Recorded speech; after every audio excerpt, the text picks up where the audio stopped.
હવે વાત ડીઝલના દુકાળની, જેનાથી ખેડૂતોના હાલ થયા છે બેહાલ।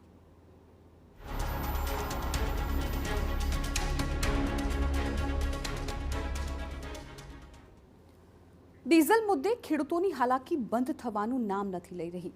મોરબીમાં પણ ભર તડકે ખેડૂતો ડીઝલ માટે લાઈનો લગાવવા મજબૂર બન્યા છે। મોરબીના મોટાભાગના પેટ્રોલ પંપ પર હાલ આ દ્રશ્યો સામાન્ય બન્યા છે।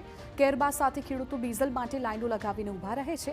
જ્યારે નંબર આવે ત્યારે તેમને માત્ર 2000નું ડીઝલ આપવામાં આવે છે, એ પણ 7/12ના ઉતારા જોયા બાદ।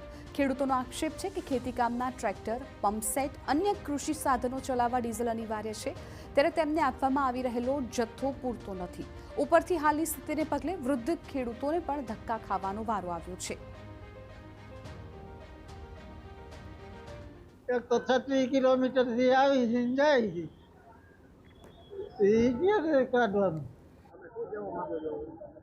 કારણ કે રીત કરો કે રીત નકામા સરકારના પાટિયા માથે બેસી ગયા।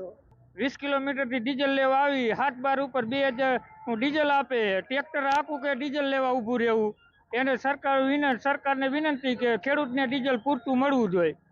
જો ડીઝલ પૂરતું ન મળે તો ખેડૂત ટ્રેક્ટર હાકે કે ડીઝલની લાઈનમાં ઊભા રહીએ।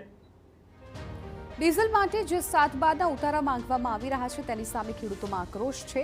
તે રદ થાય તેવી તેમની માંગ છે। ખેડૂતોએ આક્ષેપ લગાવ્યા કે અન્ય ખાનગી વાહન ચાલકોને કોઈપણ પ્રકારનું કાગળ વગર જોઈએ તેટલું ડીઝલ અપાઈ રહ્યું છે, તો પછી ખેડૂતો સાથે આવો અન્યાય કેમ? કમસે કમ ડીઝલનું બેરલ ભરી આપે ખેડૂતને તો પૂરું થાય। 2000નું ડીઝલ સાંજે પૂરું થઈ જાય, એટલે 7/12માં 2000નું ડીઝલ આપે ખેડૂતને પૂરું ન થાય, ન ચાલે। સરકારને નિવેદન છે કે જે ખેડૂતને ડીઝલ પૂરું આપે। ગાડીઓમાં ડીઝલ જેમ 7/12 વગર મળે છે, એમ ખેડૂતને ડીઝલ 7/12 વગર પૂરું મળવું જોઈએ।